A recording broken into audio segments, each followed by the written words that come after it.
আজকে পাটগ্রাম পৌর ৮ নং ওয়ার্ডে এই তেলের পাম্পে আপনারা তেল নেবেন, আপনারা প্রতিটা লোক আপনারা লাইন করে তেল নেবেন।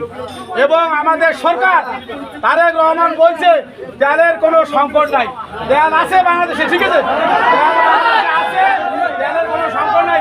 আপনারা আপনাদের যার যতটুকু তেল লাগে আপনারা তেল নেবেন, ঠিক আছে।